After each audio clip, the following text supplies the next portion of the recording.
मेरे ख्याल से इन लोगों की सनक है कि हर चीज़ का नाम बदलना है, और जब नाम बदला जाता है तब खर्चा होता है सरकार का, केंद्र का। ये एक अलग बात है। ये योजना महात्मा गांधी जी के नाम पर है। महात्मा गांधी जी हमारे राष्ट्रपिता हैं, उनका अपमान नहीं होना चाहिए। तीसरी और सबसे ज़रूरी बात, नाम बदलने से ज़्यादा ज़रूरी ये बात है कि जो अधिकार इसी सदन में सबकी सहमति से जब वो कानून बना, तो यहाँ एक भी राजनीतिक दल नहीं था जिसने सहमति नहीं दी। तो सबकी सहमति से ये कानून बना कि रोजगार का 100 दिन का अधिकार जो सबसे गरीब जन है इस देश का, उसको मिलना चाहिए। अब इन्होंने बहुत चालाकी की है, क्योंकि ऊपर से ऐसे दिखता है कि सिर्फ नाम बदल रहे हैं और 100 से 125 दिन को बढ़ा रहे हैं इसे। लेकिन इसको अगर ठीक तरह से पढ़ा जाए तो इसमें 2-3 ऐसे विषय हैं जिनसे ये एकदम ये योजना कमजोर क्या ये खत्म हो सकती है।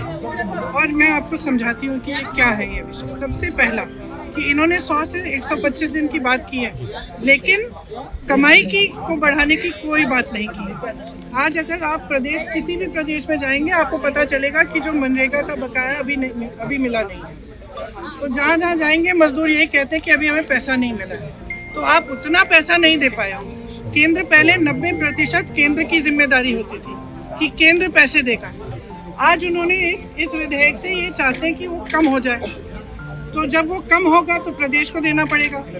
जो गरीब प्रदेश है वो दे ही नहीं पाएंगे।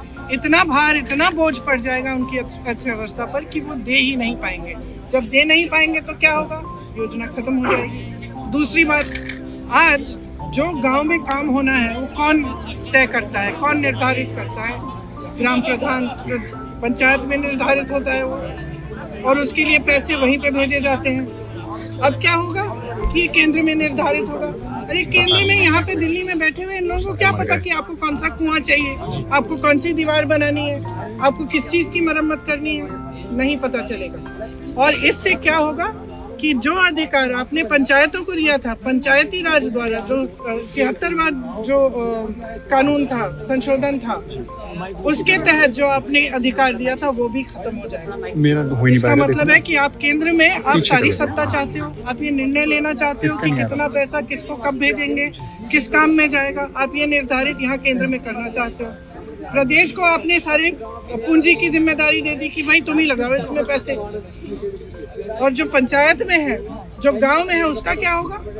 उसको जो अभी मजदूरी नहीं मिल रही है